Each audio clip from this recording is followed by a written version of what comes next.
Hi everyone. A lot of friends ask me this question: should we take supplements? Well, the answer is simple, but still it has got some aspects to it that we should consider. First of all, whether you should take supplements or not is something, a decision that you should make in consultation with somebody like a medical doctor, for example. Here are some of the things that you should think about when you're making that decision. One, why is there, first of all, is there a need for supplementation? For example, does your blood test show that there are certain levels, certain vitamins that are low, or certain iron, for example, it's low? Okay, that's the first question, is diagnosis. Blood work, for example, can tell you what are the levels.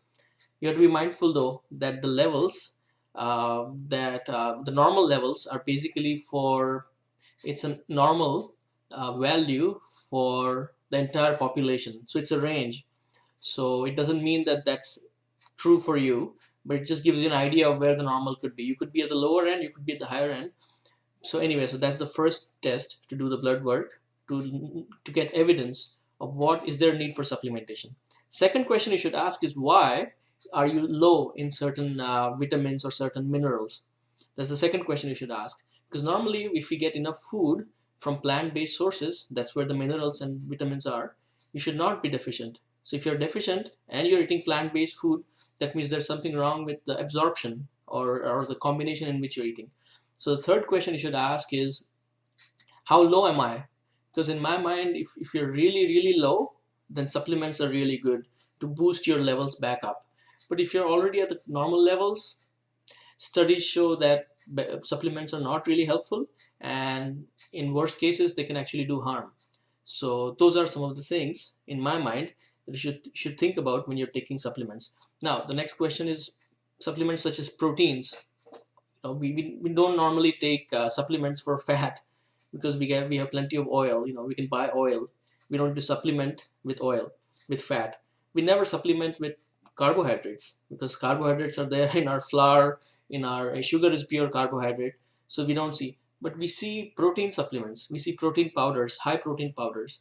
And a lot of people believe that somehow they should take those in order, for example, if I'm aging, I'm losing muscle, I need to get proteins. So first of all, taking a lot of protein doesn't mean you're building your muscle.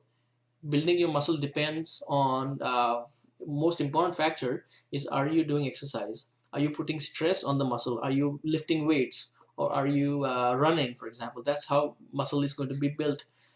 If you're resisting the activity of the muscle, that's how you'll build the muscle.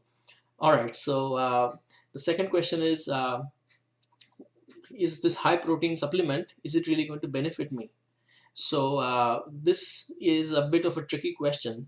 Some studies show that actually you don't need a lot of protein. Men need about 40 grams of protein, women need about 30 grams of protein in a day. And that much protein you can get plenty from rice and vegetables and beans and so on. So in my mind, you don't really need too much protein supplementation either. In general, as a rule, I would be careful about taking any kind of supplements special, because they're isolated. They're not part of a package. For example, you know, think of uh, minerals such as iron. Green vegetables are rich in iron. But when you take the green vegetables, you're not taking just one element. You're not just taking iron. You're taking the whole package, right? It's got lot of good things which are packaged by nature together, and that's what I would eat, rather than just single nutrient. All right, folks, that's it for now. Be back soon.